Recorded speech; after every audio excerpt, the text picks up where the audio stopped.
ئاتەش بە ئەختیارەکان سەر لە نوێ چالاک بوونەتەوە.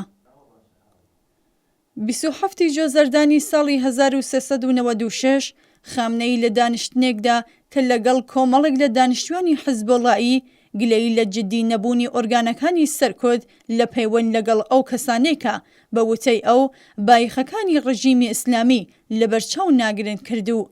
هەندێک شتی وتکە بوو بە بنەمای یەکێک لە ڕۆکنەکانی ئیستراتێژی ڕژیم لە بەرەو ڕووبوونەوە لەگەڵ دژبەران و ناڕازیان.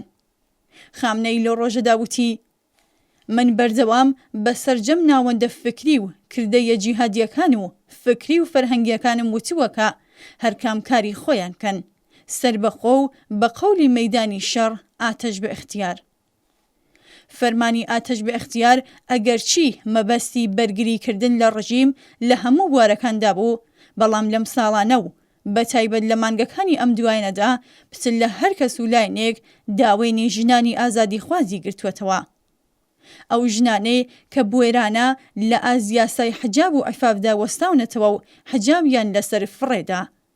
ئەو وێنە و ویدیۆیانەی کە 1-2 هەفتەی ڕابردوو لە تۆڕە کۆمەڵایەتیەکاندا بڵاوبوونەتەوە دەری دەخات کە ئاتەش بە ئیختیارەکان بە مەبەستی پێکهێنانی ئاستەنگ بۆ ژنان و ئەزیەت و ئازاریان چالاک بوونەتەوە.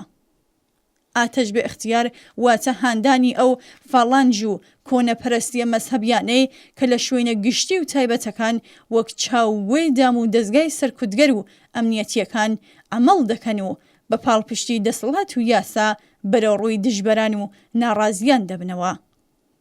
ئەوان بریتین لەو لاتوشە قۆکێشانەی کە لە ژێر چاودێری و پشگیری پۆلیس و سوپادان و کاریان ئەزیەت و ئازاری ئەو ژنانەیەکە لە حجابی ئیجباری بێزان و ئەو کەسانێکە دەستێوەردانی دەوڵەت لە کار و ژیانی خۆیاندا بە ناڕەوا دەزانن.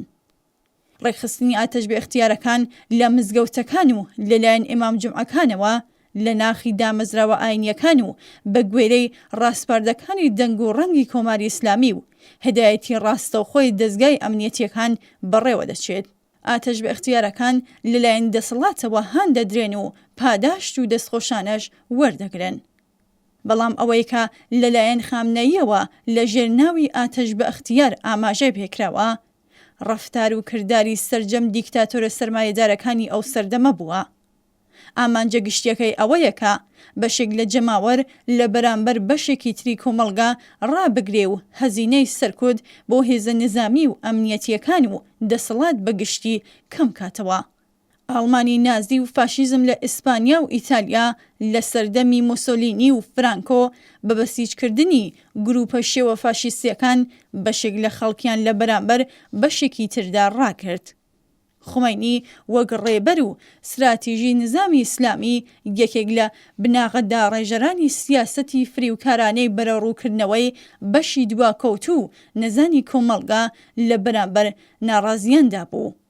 فەرمانی جیهادی خومینی بۆ سەر کوردستان تەنها بریتی نەبوو لە ناردنی هێزە نظامیەکان بۆ شەڕ لەگەڵ خەڵکی کوردستان، بەڵکو هەوڵیدا بە هەزاران کەس لە خەڵکی ئاسایی و ئەوانش کە زانست و زانیاری تەواویان سەبارەت بە سیاسەت و بارودۆخی وڵات نەبوو بۆ شەڕ ڕەوانەی کوردستان کات. هەر ئەم سیاسەتەی خومینی و هاوبەشەکانی سەبارەت بە هێرش بۆ سەر دانشگاکان لە ژێرناوی شۆڕشی فەرهەنگی هێرش بۆ سەر بەهاییەکان، ژنان، کرێکاران، ڕووناکبیران، هونەرمەندان و نووسەران ڕوویدا کە لە فتووە لە دژی سەلمان ڕۆشتی بەهۆی چاپکردنی کتێبی ئایەتە شەیتانیەکان دەنگدانەوەی جیهانی پەیدا کرد. ئاتەش بە ئیختیارەکان ئەگەریش بەشێک بن لە خەڵک و سەر بە هێزە گوماناویەکانی ئیمام و زەمان و سیخۆڕ و بە کرێگیراوەکانی ڕژیم نەبن، بەشێکی نەزان و دواکەوتوو لاتولوتی کۆمەڵگان کە بۆ بەهرەمەندبوون لە ئیمکاناتی ماڵی و کاری کۆمەڵگا بەرەو تند و تیژی زۆرتر و تەنانەت شەڕی ناوخۆی دەبن.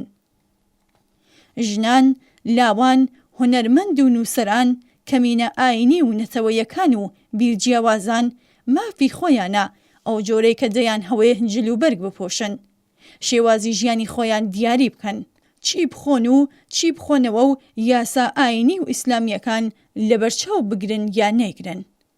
هیچ کەس مافی ئەوەی نییە کە بە زۆر و سەرەڕۆیی خەڵک بە پێچەوانەی مەیلی خۆیان ناچار بە تەحەممڵ و قبولکردنی یاسا و ڕیسە ئاینیەکان بکەن. خومینی کە ساڵی 1360 لە پێناو مانەوەی نظامی کۆنەپەرستی ئیسلامی و دەسەڵاتی ئاخوندە کۆنەپەرستەکاندا داوای لە دایک و باوکان کرد کە تەنانەت لە دژی جگەرگۆشەکانیان سیخۆڕی بکەن، داهێنەری سەرەکی فەرمانی ئاتەش بە ئیختیار بوو. خامنەئیش بە گلەیی و نیگەرانی لە بێتوانایی دام و دەستگا سەرکوتگەرەکان لە دەمارگرژی و نەزانی بەشێک لە کۆمەڵگا کەڵک وەردەگرێت بۆ ئەوەی سەرکوت و سەرەڕۆیی ئاینی بەهێزتر بکات. ئاتەش بە ئیختیارەکان ناسناوێکی نوێیە بۆ حیزبوڵڵاهیەکانی جاران کە بەهۆی بەدناویەوە لە بەرگێکی دیکەدا پێناسە دەکرێن. بێگومان جەماوەری وشیار و شەریفی ئێران وەڵامێکی ڕوون و لێبڕاوانەشیان بۆ ئەوان دەبێت. بۆ خەڵکی بێزار و وەگیان هاتوو لە دەست کۆنەپەرستی ئاینی زۆروێژی و سەرەڕۆیی ئاتەش بە ئیختیارەکان هیچ جیاوازیەکیان لەگەڵ لات و لووتەکانی تر سەر بە حکوومەت نییە و هەموویان دەبێ شەرمەزار و ڕسوا بکرێن.